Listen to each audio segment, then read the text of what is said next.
This is insane. Bungie has just responded to the massive amount of backlash in regards to their new Desert Perpetual World's First race. Now, just as a disclaimer, I have been in that raid for 46 hours, and that's how long it took to clear it. We beat it just 2 hours shy of the reset time when it would be no longer possible to beat it, all right? We just barely, by the skin of our teeth, beat this. And even I have to say, as someone that plays the game so much, and I bring you all these guides and stuff, this one was a bit overtuned, you know what I'm saying? But we'll get into those details. First, let's see what Bungie has to say. The Destiny 2 team says, "Hey all, we enjoyed watching the Desert Perpetual World's First race and contest attempts / completions through the weekend, but also want to let everyone know we are tracking feedback items and issue reports that have been coming in from the community."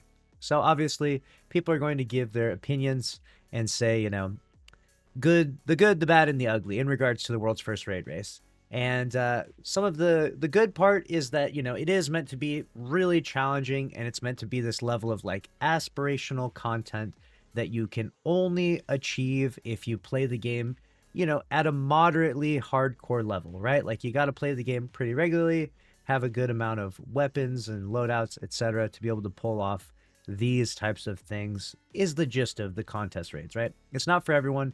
It's like one day out of the whole 365 days of the year where hardcore players kind of get this thing to do. So I think that it creates a good spectacle. I love contest raids. I love the world's first raids. This one, though, I've done all of them throughout the history of Destiny. This one was a bit extreme, though.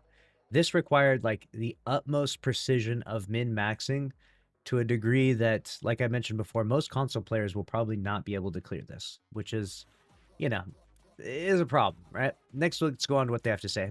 What are the high priority things right here? These are the raid conversations they're looking into this week. Number one is the power deltas for the contest raid difficulty.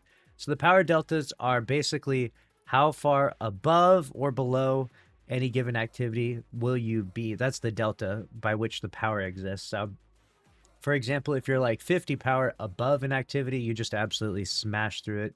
And they set that at like a maximum of 50, like when you're going around and patrolling. And then conversely, when you're doing these challenging activities, they set you under the power delta and they kind of lock you in there, making enemies like swords, like their symbol next to them is like a sword, meaning that you do significantly reduced damage shooting them and they do even more damage shooting you. We're seeing reports of enemies being at a higher delta than what the activity advertises. Example, enemies have a skull icon next to them instead of a sword. We will investigate. Yeah, you're supposed to just have a sword next to them, right? But the skull means these are like super lethal enemies. Like you're one step removed from just immune enemies. It's like immune enemies, skull, and then sword, right? And then just your normal enemies. That's kind of the hierarchy that people have come to know and expect in Destiny 2. Number two says PC crashes after 5+ hours with certain hardware configurations. This is everyone's hardware configuration. It doesn't matter who you are. If you're trying to do these world's first races, you basically have to, every 2 to 3 hours, you know, relaunch the game because it just gets graphics, runtime errors, it gets battle eye errors, your game just crashes. It's bad, you know? And is this a Destiny 2 problem? Probably, yeah. It's probably not very optimized. You know, this has been a long ongoing thing, but you have to expect it at this point. So basically every 2 to 3 hours, you got to close out Steam, Destiny 2 and relaunch it. And honestly, you can do the same thing for console if you want to be extra safe. Next up, this was a terrible bug that needs to get fixed. Rally flags not fully refreshing ammo and abilities consistently. This was annoying. Yeah, this made a lot of times we had to just relaunch the whole instance, go back to orbit, come back. And it would definitely be nice to see that fixed. Feedback items, we're seeing one. Some players are concerned that clearing this content required loadout swapping. It did, yes, that is a fact. Lengthy ad clear phases to stockpile ammo, and near perfect execution. We did try to lengthen some of the ad clear phases to stockpile ammo, as you can see. Well, I guess you can't see the gameplay, but when we cleared the final boss, if you want to watch that video, we basically just piled up the special ammo like crazy, but we didn't lengthen the phases too much. Like we didn't do it too exhaustively. The mechanics are kind of tight in that regard. Like there's a lot of timing to everything. So instead, we just assign someone a particular role of doing that, just doing special ammo finishers like crazy.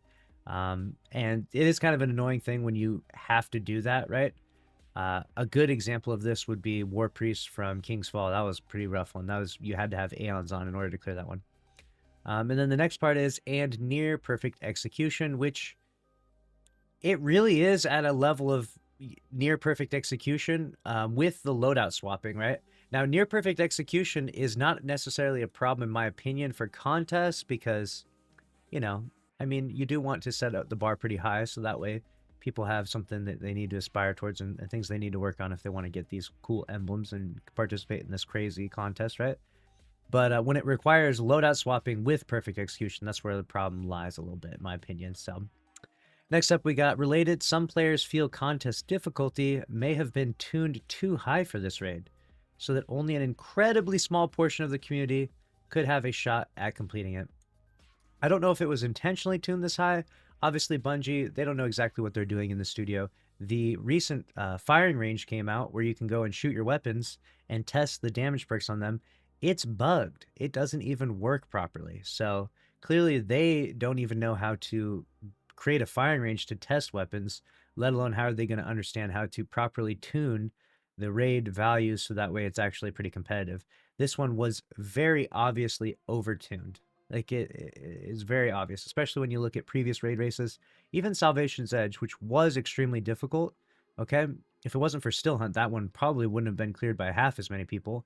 But if even with Salvation's Edge, you can see it wasn't quite as overtuned as this one. Initial note, while we absolutely wish for contest mode to challenge your loadouts, your teamwork, and your puzzle-solving abilities, the highest end of damage has been reported to feel that it requires far more than expected. I think that's a fair criticism. Each raid we've shipped has been unique, especially at contest difficulty. This will continue. Ooh. And for our players who desire challenge, do not worry. We will continue to offer it. What? They're doubling down. They're saying, hey, we are going to keep this really challenging.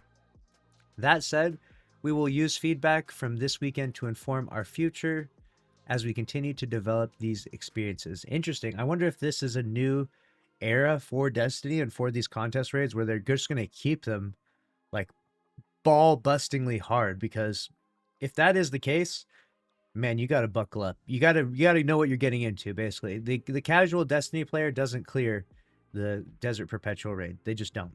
They don't. You're going to have to be pretty hardcore if you want to beat that contest, in my opinion. We're looking into reward quality. Yeah, you only got tier 1 loot from doing the contest raid. You should absolutely get a tier 5 weapon or armor piece from every encounter from the contest mode clear. Sorry, I'm a bit tired. We're 46 hours deep here. What tiers rewards within the raid are dropping at within contest difficulty? Exactly. Should be tier 5. And their power in relation to yours. Got you. All of the loot that I got and all of my teammates got was completely useless. There are ways to increase your reward quality in normal difficulty via raid feats, and we will be watching feedback around these systems as players get deeper into them. Very nice. I haven't heard about this too much. I have to jump in and check out what that's all about. This is not an exhaustive list of all the feedback or issues we have seen come through, but we wanted to let you know we are monitoring the conversation. Please share what other thoughts you have below, and we will keep an eye on this thread as we start digging into these items. Okay. And they said, Destiny 2C says, expect some updates on alternate investigations we've been in, sprint issues, audio issues, etc. Very nice. All right. So let me know what you thought about the contest mode difficulty. Do you think that they should keep it this difficult? I mean, it does create an interesting spectacle in some ways, because truly, if it's going to be this difficult, there's not going to be very many teams that clear this. I think if I had to guess how many teams clear this one, maybe 100, 200 teams tops. I don't know. I really don't know how many teams actually go through and clear this. We'll have to check it out on Raid Report when it does go live. Because this is tough, and obviously there's a lot of people that want to compete or be a part of it, but this definitely sets the bar significantly higher than what we've ever expected or seen, right? And it's crazy to see how we've, in just a few years, rapidly transitioned from Root of Nightmares, which was the most casual contest raid ever, to this now. I mean, we just had 2 back-to-back ones, right? Salvation's Edge was crazy difficult, and now Desert Perpetual also wildly difficult. It'll be an interesting time and an interesting thing to see what Bungie decides to do with the next raid. Obviously, that won't be for a year from now, all right? Unless they decide to maybe be nice and bring back Wrath of the Machine. Who knows? But until a year from now, we will be getting the epic version of the raid, which comes in 3 months. So this raid, with added mechanics and a bunch of new things, will be pretty crazy to see. So make sure if you didn't clear the contest mode raid, don't beat yourself up. It's hard. It's not easy. And just do the raid on normal and get geared up and get ready so you can clear the epic version of this raid. All right? That's my advice to you. Let me know what you think down in the comment section below. And that's a wrap on this one. We'll see you in the next one. Thanks for watching. Later.